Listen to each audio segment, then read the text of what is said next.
Right now at 6 a.m., the search for answers in the terror in Boston. Overnight, police making big headway in their investigation. A live update in this hour.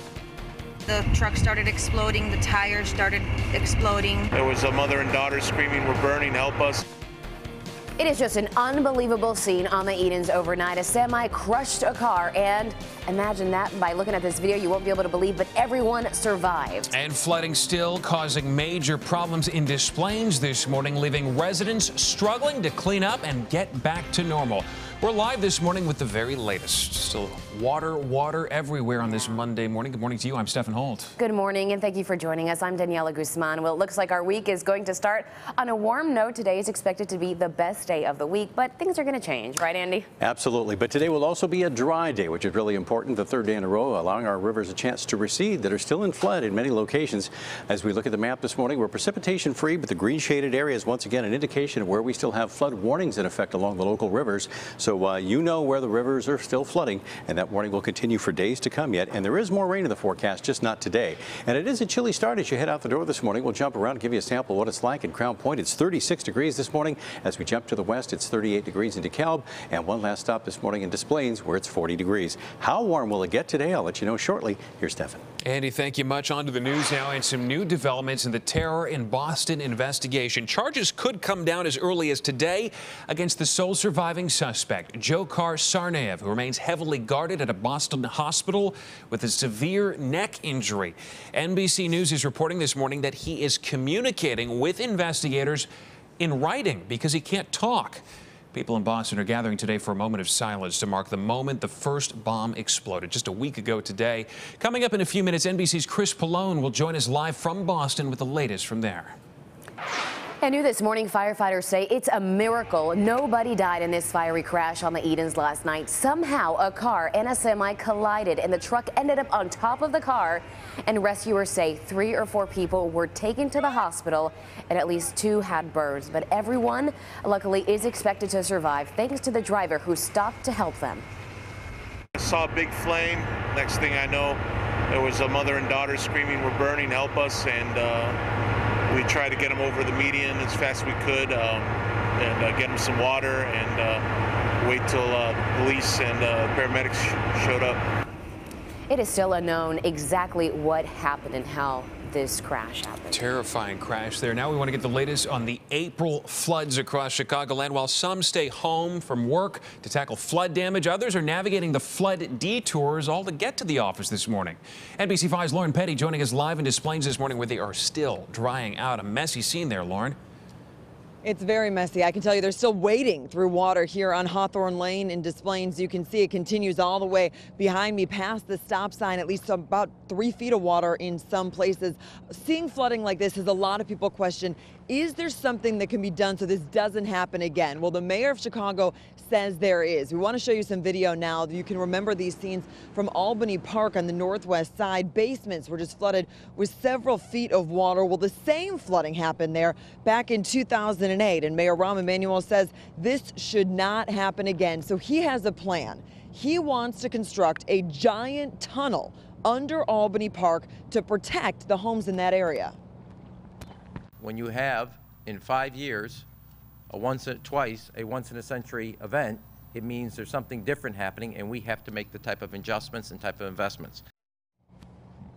Now, the $55 million pipeline would run for about a mile from the north branch of the Chicago River all the way to a drainage canal. Of course, this is in the planning stages now, but the city does hope to start construction next year. The money is going to come from the city and the state and the Water Reclamation District. Now, here in Des Plaines, you can see they've been getting by boat, and the acting mayor says part of this is because of some towns upstream. He's blaming them for closing a gap in the levee and making flooding here worse. Well, it's something that the Illinois Department of Natural Resources says they are looking into.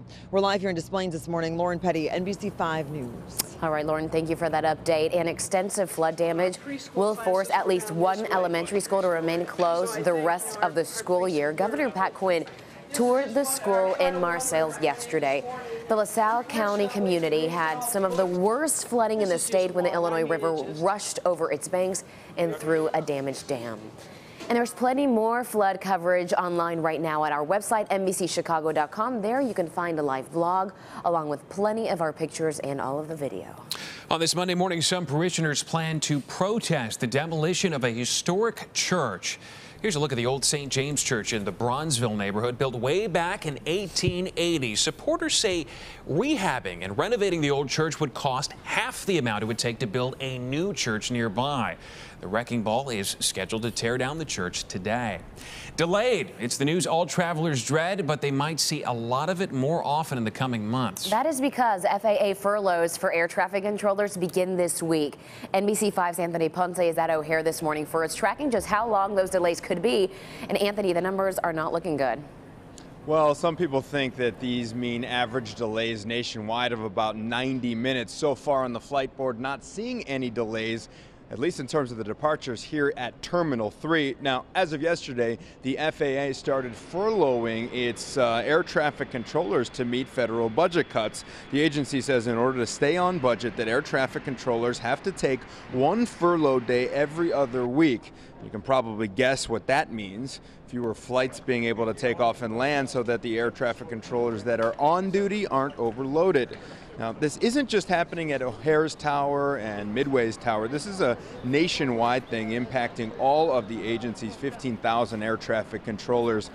Again, some are predicting hour-and-a-half delays.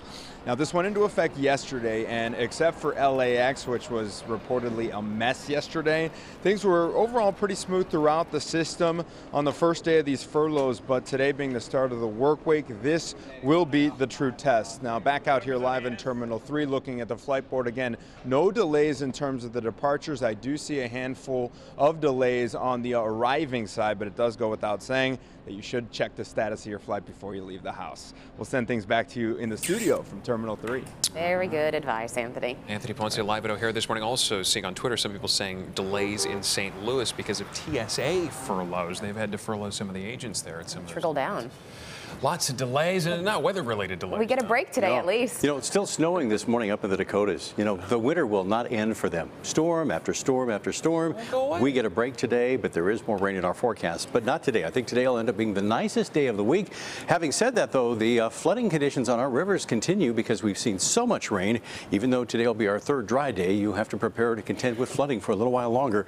Again, today will be a dry day, but there is more rain in the forecast and thunderstorms as early as late tonight into tomorrow.